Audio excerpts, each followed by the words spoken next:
So Aidy, first opportunity to congratulate you on obviously qualifying.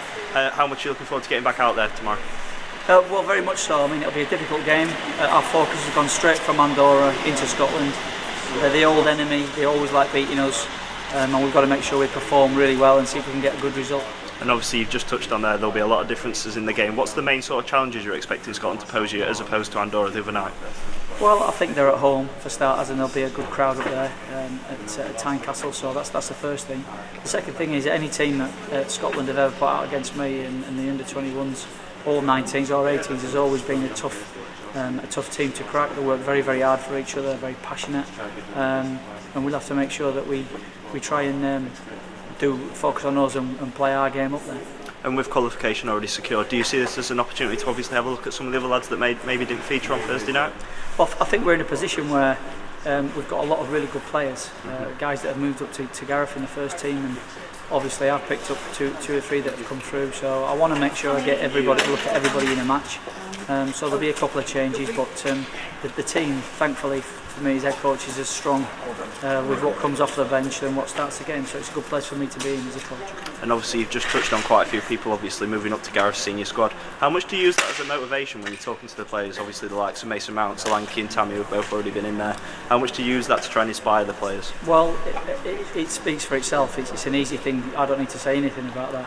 I think that the thing that we look for the most is those that go up to the seniors and come down back to the 21s and play with us. Their attitude and their application and their willingness to want to bounce back and get back up there. So we've got a number of players that have done that already, and that really they're at a different part of their England career where they've tasted a bit of success and they want more. And obviously, as someone who's coached, the younger age groups all the way through, how nice is it to have a senior manager who obviously does have this massive youth policy compared to previous years where that might not have quite been the case? Well, I think we're very lucky. Actually, I think he's very brave, and like any league club or any Premier League club or any club in the world, in order to get good young players through, you've got to have good recruitment, you've got to have good players, which come from our clubs, and then you've got to have a manager that's got the courage to play them. If you haven't got the bit at the top, then players don't tend to be able to play. They tend to hit a ceiling of development. But with Gareth in charge, it makes it a lot more positive. And as I've already mentioned, there's a couple of debuts on Thursday night for you. How the likes of Phil Foden and Reece Nelson, how much do they impress you? I've been very impressed with all of them, actually. I think the days that we've had together, I've heard about the reputations, I've seen them from afar, and I thought they've done very, very well, fitted in really well, good characters, and they've given me some problems to pick a squad for the next one. And there's always that dilemma in national team squads. You have a large pool of players to pick from, so it can't be easy whittling it down to a starting 11 on any match. Well, in terms of a large pool, it's a small pool in the senior team. For the 21s, it's a much bigger pool, and thankfully I've got a really good group of players to choose from, which makes any coach's job a lot easier.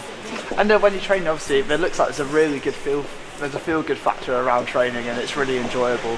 And is that a good thing for you to see players enjoying training and want to build on that? Well, it's the most important thing. If you come into work and you're not smiling and not happy, then it's not a good place to start. So yeah, we work very hard on the environment. We work hard on making sure that the players have an enjoyable time and want to come back. But that is always tapered with a professionalism and a work ethic that's now an expectation within the England team.